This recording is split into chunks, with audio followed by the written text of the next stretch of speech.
Pertama-tama gue pengen kalian paham dulu soal konsep uang. Ini adalah konsep yang gak pernah diajarin di sekolah. Mungkin kalian selalu diajarin dari kecil banting tulang, kerja keras, biar sukses, biar banyak duit. Salah nggak? Nggak salah sebenarnya. Tapi kerja keras yang kayak gimana dulu? Banting tulang gimana dulu? Gue ingat 8 tahun lalu, gue jualan sana sini, kemana-mana naik motor, Sabtu Minggu tetap kerja buat side hustle. Gue kerja keras di saat itu. Sekarang pun gue juga tetap kerja keras. Tapi yang gue dapetin beda jauh dulu sama sekarang. Kenapa bisa beda jauh? Karena outputnya beda. Kalian coba perhatikan deh, banyak orang yang duduk-duduk depan monitor sambil ngetik-ngetik bisa dapetin 2 digit setiap bulan. Even ada yang kerjanya dari kafe depan laptop sambil freelance sana sini, tapi income-nya lebih gede daripada yang kantoran. Di sini gue bukan mau bilang kerja kantoran itu nggak bagus ya. Semua pekerjaan ya masing-masing pasti ada plus minusnya. Cuman yang perlu kalian pahamin, uang itu nggak pernah datang dari jam kerja atau seberapa keras kalian bekerja. Uang itu adalah produk dari perceived value. Gue paling suka analogi sederhana seperti ini. Di depan nih, misal lagi hujan lebat, ada 2 orang nih yang jualan payung. Payungnya sama, bentuknya sama, warnanya sama, harga jualnya sama Rp50.000. Mereka jualan bareng dari jam 5 sore sampai jam 6 sore selama 1 jam. Si A jualan 10 payung, berarti dapat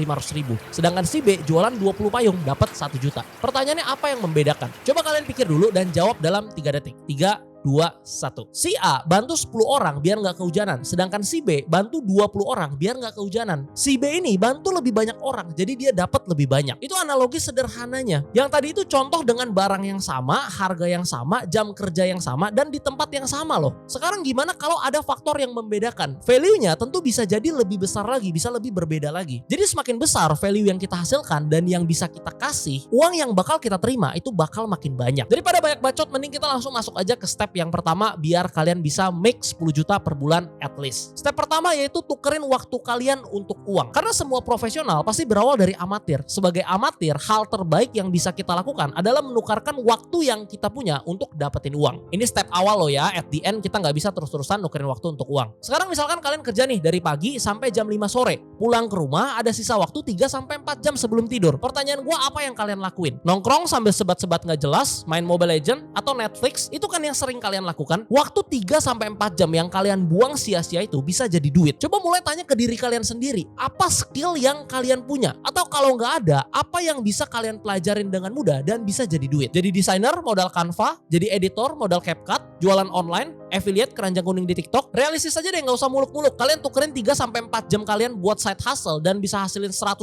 aja sehari. Sebulan udah dapat 3 juta. Mungkin kalian mau ngebacot sekarang, lo ngomong mah enak, coba buktiin. Gue udah pernah buktiin di Januari 2023, pas ada orang ngebacot kayak gini, gue buatin keranjang kuning di TikTok, dapat 30 juta sebulan. Abis itu masih ada yang ngebacot lagi. Lo mah enak bang, lo udah punya followers, lo udah terkenal, coba mulai dari nol lagi. Gue yakin lo pasti nggak akan bisa. Akhirnya gue buatin akun baru di TikTok dari 0 followers. Gue jualan pakai keranjang kuning, omset 1,7 miliar dalam 3 bulan. Itu dapat cuan bersihnya kurang lebih 90 jutaan. Gue udah taruh di highlight Instagram gue, cek aja nanti buat kalian yang masih skeptis. Even di 2016 pas gue masih ada waktu kosong, itu gue pakai buat ngedit video fitness temen gue. Gue ingat banget cuman dibayar 125.000 per video. Itu pun gue kerjain. Belajar dari mana? Dari YouTube sama coba-coba sendiri sampai bisa. Jadi kalau kalian masih bilang susah bang, nggak bisa, sebenarnya bukan nggak bisa, cuman kalian terlalu manja dan mental tempe. Kalian memang lebih milihnya nongkrong sambil sebat-sebat nggak jelas, habis itu gibain hidupnya orang lain yang nggak pernah ada manfaatnya. Kalau mau hidup kalian berubah, coba dengerin gue. Ada sisa waktu, pakai buat side hustle. Berapapun hasilnya, kerjain aja dulu buat dapetin portofolio dan pengalaman. Masuk ke level kedua, yaitu ketika side hustle lo udah imbang dengan pekerjaan utama. Kenapa tadi gue bilang berapapun dapetnya kerjain aja dulu? Karena lo butuh yang namanya portofolio, lo butuh pengalaman. Ketika skill lo udah makin tajam, otomatis duit yang bisa lo hasilkan dari side hustle ini akan makin meningkat juga. Ketika udah selevel nih dengan pekerjaan utama, lo bisa mulai lihat dari perspektif lain. Kira-kira opportunity-nya lebih besar mana nih? Apakah memungkinkan side hustle ini bisa replace pekerjaan utama? Tapi ini mesti objektif ya untuk compare-nya. Lo harus lihat dari sisi jenjang karir di perusahaan tersebut dan industri dari side hustle yang lagi lo jalanin. Kalau lo rasa tetap mau jalanin keduanya, ya udah berarti income lo udah double di level kedua ini. Cuma ada satu hal yang menarik nih. Di pekerjaan utama lo, mungkin lo nggak bisa melakukan yang namanya delegasi. Nggak mungkin dong lo kerja kantoran gaji 5 juta, habis itu lo hire orang 3 juta buat gantiin posisi lo dan dia yang ngantor. Nggak akan bisa kayak gitu. Tapi di side hustle ini menariknya bisa. Ketika klien yang lo dapetin udah makin banyak atau jualan lo udah makin laku, lo bisa mulai hire orang buat bantuin. Dan ketika lo mulai delegasin ke orang lain, lo dapet power baru, yaitu waktu. Tadinya mungkin lo udah gak ada waktu nih karena harus kerja, abis itu pulang lanjut side hustle. Tapi karena sekarang udah hire orang buat bantuin, lo jadi punya waktu senggang lagi 1-2 jam. Nah ini yang bisa lo pakai untuk upgrade baik dari sisi skill lo sendiri ataupun dari sisi ide dan eksekusi ke depannya. Jadi ketika banyak pertanyaan yang masuk ke gua, gimana cara mulai bisnis? Cara mulai bisnis terbaik yaitu dimulai dengan side hustling. Bisnis itu gak pernah bisa diajarin. Gak bisa lo beli kelas bisnis, habis itu lo belajar, habis itu langsung jadi pebisnis sukses. Gak akan bisa. Bisnis itu harus practice by doing. Lo harus rasain sendiri, kerjain A kayak gini, kerjain B kayak gini. Oh ditipu orang kayak gini, dan belajar dari kesalahan. Cuma memang sayangnya gak semua orang punya privilege untuk mulai sebuah bisnis karena perlu modal. Sedangkan ketika lo mulai dari side hustle yang cuman melibatkan diri lo sendiri, gue yakin semua orang pasti bisa. Asal berani korbanin waktu nongkrong, waktu main, waktu rebahan untuk mulai. Di sini ada 3 side hustle yang bisa lo lakuin untuk dapetin 10 juta per bulan dengan realistis. Karena gue gak suka ngomong sesuatu yang gue sendiri belum pernah lakuin, kesannya jadi delusional. Apa yang gue share di sini, apa yang gue bilang bisa, ya karena gue udah pernah lakuin sebelumnya. Yang pertama, jual skill lo sendiri atau jasa. Lo jagonya apa sekarang? Berenang. Coba freelance jadi coach berenang. Badan lo bagus, jago fitness, coba freelance jadi coach fitness. Atau mungkin lo jago main alat musik, jago main piano, ngajar les piano. Cuma pertanyaan kalian pasti gimana cara dapetin kliennya kan? Nanti gue akan jelasin di akhir. Pilihan kedua yaitu produk. Jual produk ini terbagi menjadi 2. Produk sendiri, produk yang kita punya sendiri, atau produk orang lain. Kalau kalian mau pilih jualan produk sendiri, gue saran pakai sistem pre-order. Jangan pernah stok produk di awal. Karena buat test market, kalau sampai nggak laku, nanti jadi dead stock sayang. Bikin aja beberapa produk yang lu mau, jadi buat sampel dulu, abis itu jual dengan sistem pre-order. Atau yang kedua, jual produknya orang lain. Kalau zaman dulu, gue jadi dropshipper dulu, pas udah ketahuan nih produk gampang lakunya, baru gue mulai ngestok dan jadi reseller, karena marginnya bisa jadi lebih gede. Tapi untuk sekarang, kalian nggak perlu pusing lagi, karena bisa mulai affiliate baik di TikTok, toko hijau, ataupun toko oren. Di sana semua udah ada fitur affiliate-nya, kalian bisa manfaatin aja. Dengan affiliate, kalian nggak perlu pusing lagi soal stok, packing,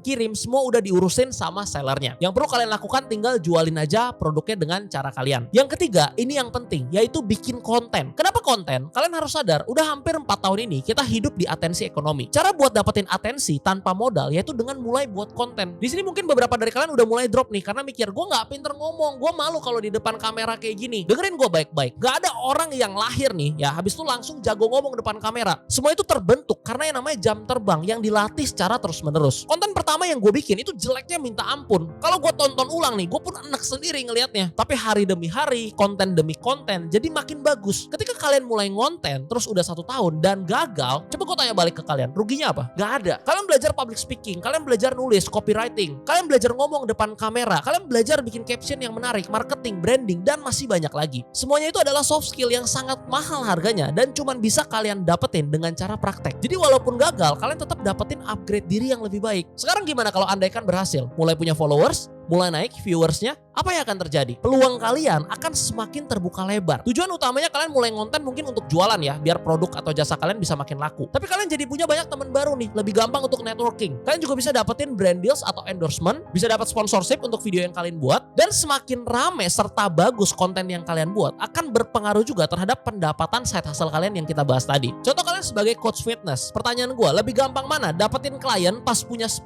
followers atau nggak punya sosmed sama sekali? Pasti jauh kan bedanya. Gue nggak bisa janjiin kalian pasti sukses dari buat konten, tapi satu hal, kalau soal 10 juta sebulan pasti bisa. Karena gue udah lakuin ini dan gue udah cobain sendiri. 10 juta di judul yang kalian lihat itu bukan clickbait, tapi itu adalah angka yang gue dapetin dari riset yang udah gue lakuin terhadap beberapa market. Jadi sekarang ya semua dari tangan kalian. Mau mulai dengan waktu yang kalian punya atau tetap mau mental tempe, nongkrong gak jelas sambil gibahin hidupnya orang lain. Buat kalian yang emang serius dan mau mulai, coba komen di bawah mau. Kalau ada 300 komen, gue akan jelasin semua step by stepnya untuk mulai dan bisa hasilin 10 juta per bulan modal HP doang. Terakhir, jangan lupa subscribe, nyalain loncengnya, dan sampai ketemu di video berikutnya. Salam cuan.